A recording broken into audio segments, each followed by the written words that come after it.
Hello and welcome to the Bearded Mystic podcast, and I'm your host, Rahul N Singh.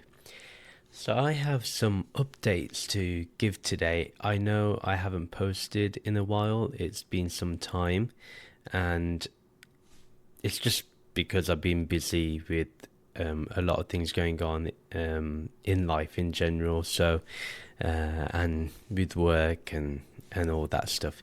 So I haven't been able to record any videos or podcasts, and then I do have a question that's come from Dylan G, who is a long-time listener of the podcast, and I plan to answer that hopefully tomorrow, otherwise it will be next week for sure. Now, I wanted to give some updates because it's been some time we've been discussing and you've been hearing that I will be creating and publishing a course hopefully by the end of this year. So that has gone on hold for now because there's a lot of work that has to go into it. So it's not just writing, it's also writing the script, then it's editing the script, then recording, then editing the recording, and then uploading, and then and also then giving the supplementary materials. So to give my proper time and attention to it right now just seems a bit difficult. However, I'm not going to be not working on anything. That's just not me. So for quite some time I've been thinking, and it's been especially since Krish, my son, has been born, that I would love to create a book which, if I had started out on spirituality, or when I had those doubts in spirituality, or when I was going through a crisis of faith, what book would I like to see, or what book would help me to understand my true nature in a more accessible and quick way? Now, there's no end to the amount of books that are out there, and each one is amazing for sure. I'm not going to even question that, and most of those books have probably helped me. However, I feel like with the podcast and how much I've been expressing myself and how much I've been working even with the course, and because half the course has been kind of written at this moment, so the rest has to be written, and but the book is something I've already started on. It's something I've been thinking about for a while, so the planning of the book has been there for quite some time, probably you could say 18 months, and now I kind of fleshed it out into what I want in the book and how I want it to be presented and how I want it to be. So that has obviously come about in more recent times, so you will see more about that now. What does the book entail? So really, I wanted it to, and I want it to be a book where people will reflect upon, like it's like their friend that they go to, that whenever they have a question, that book should have the answer. If not, then revised editions will be created. But jokes aside, it should be a book which is simple to understand, but it doesn't take you away from the depth of the scriptures or Vedanta in general. Now, obviously, I've grown up in a spiritual household, and I received Brahmgyan at a young age, something I'm still trying to understand fully. So it's this book is literally me marrying the Brahmgyan that I received to Advaita Vedanta, and how they both support each other. So I am thinking of Krish in my mind when I'm writing it. So when I write it, it's coming from the place that I know that Krish will read this one day, or hopefully will read it one day, and he will be like, okay, this makes sense. Thank you for writing this. So the book is not only going to be, obviously is there with the knowledge, but, how can we practically apply it? How can we, so in the book, there's a whole aspect of Shravana, Manana, Nididhyasana. So even going through that process of, you listen to something, then how do you believe in it? How do you have faith in it? And then, okay, what's the practical application of the teaching? So it's not just going to be just theory, but also it's going to have practical steps that you can do to help you grow spiritually. So it's important for me that has that, and how whatever we talk about in that book is also there in the scriptures. There's nothing absent from the scriptures. So really, that's the update that I wanted to give. And while I've been writing this so far, what I've discovered within myself is that I have to translate my experience into words, and I haven't done that in a while actually. With creating a script for the course, I haven't had to do that. It's kind of like I know what I want to write in there and I just write it. So it's definitely coming more from the mind and intellectual level. Not saying there's no experiential teaching in there. There obviously will be, but with the book it's totally different, because I'm trying to keep it into very concise kind of sentences. So having to convey something simply but effectively is the challenge, and making sure that my experience is pouring through rather than just my intellectual knowledge, which would be a disservice actually if it was just that.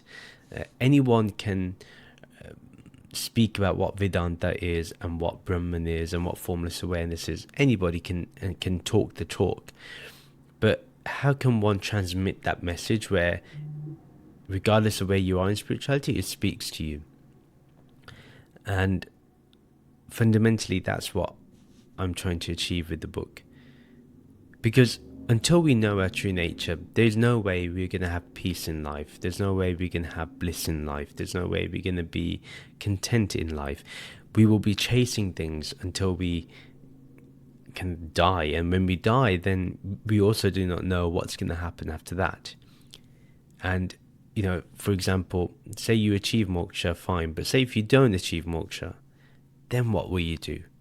You're going to live the next life, or you're going to live it in the same way? And I see the cycle of samsara to be literally like a hamster's wheel. When you see a hamster going on the wheel constantly, or you're on a treadmill and you think you're going somewhere, but you're not going anywhere. And are we doing that with our own lives? Life after life after life. Are we just doing the same run-of-the-mill stuff and not actually challenging ourselves to advance spiritually? My guru often used to quote this from a French philosopher, that we're not human beings having a spiritual experience, we are spiritual beings having a human experience. And I think this is really important, because we have to analyze within our own self, do I see myself as a human being, or do I see myself as a spiritual being? The moment I understand my nature to be spiritual, that is consciousness, that is the Atma, that is the soul, whatever word we want to use.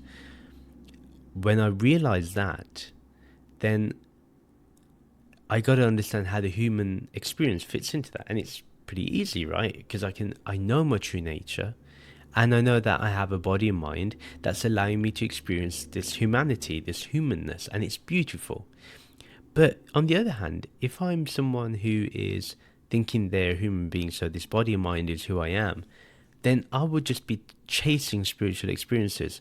So, for example, I may go to the mandir, I may go to the temple, and I may listen to the arti and I can feel all elated. I can go to a jagrata or jagran, where they sing the praises of the Divine Mother or Shivji for all night. And I can feel ecstasy from that. I can feel joy from that. But does that joy become everlasting? Or is it everlasting? Or is it that at the end of it, I'm really tired and I just need to sleep? Or I go to an arati, and as soon as that's done, I've had the prasad and I'm off home, and I haven't changed. So what even we refer to as spiritual experiences may just be rituals, is what I'm trying to hint towards. So when we change the dynamic to understanding that, I'm a spiritual being having a human experience, I live life in a different way. I live life in a different manner. And ultimately, this book that I'm writing is literally exploring that idea that, we are spiritual beings having a human experience, not human beings having a spiritual experience. Because, trust me, you can keep chasing spiritual experiences and you will get nowhere. You will get somewhere. I'm not trying to diminish it in any way. But what I'm saying is, to reach the heights of spirituality where, the Upanishadic seers spoke about, that Shri Krishna guided Arjun, Uddhava, towards, that reality, that highest knowledge, it's available to us and we can live it. A lot of people would kind of say, well, the Bhagavad Gita is complex. How can you be humble in the corporate world? And nobody's telling you to be a doormat. Shri Krishna doesn't tell Arjun to be a doormat. Humility in the sense of, your weaknesses as a human being, as a body and mind, that that it will have certain weaknesses and opportunities to grow. That's all, Or even spiritually, that you've reached a certain level, you gotta be humble enough to say, there's more that I want to achieve. Or even if you achieve the highest, then you're humble about it. People that go around saying, well, I'm self-realized, and they say, I've attained self-realization, they're the biggest losers on the planet. And I would question whether they achieved anything at all, because I get it. We live in a world where we kind of have to declare things, and someone may say, well, Sri Krishna says, those that come to me enter into me or merge into me, or they attain me. It's true. But we got to understand from what aspect he's speaking from. He's not speaking from the body. He's not speaking from the body-mind complex or the intellect. He's talking from the Atma, from Brahman, from the ultimate aspect. And so anyone today, when they say they are self-realized, in my opinion, I've never seen, there's some swamis out there that are totally amazing. I've not seen them say they're the next best thing since sliced bread. And if you can't be humble enough in your realization, then I wonder whether it's your ego that has adopted a spiritual ego and therefore thinks it's reached somewhere, or you haven't achieved anything but you're trying to bluff your way, and that's also possible. So even if you're self-realized and you're enlightened, and yes, you may well be, but just remember to be humble, and that in that manner, if you are self-realized, then everyone is self-realized, because there's only you that exists. And sometimes, and that's how you catch people out. That's how you catch them out. Anyway, I'll end it there. Thank you very much for listening. Join my Discord server. All the stuff you need to do. Follow me on social media. Do all that stuff. Like this video. Comment. Subscribe. Keep doing that. Keep sharing. Do whatever you need to do to share the message. But I hope you look forward to the book. And more will be revealed as we go through the process. So hopefully in the next episode I will answer Dylanji's question. I promised him it last week, but I apologize. I'm really sorry, Dylanji, that there's a delay in it, but in the next few days or early next week, I will get to it. Okay, and it's a very good question. It's worth understanding and dissecting. Okay, anyway, take care everyone. Namaste.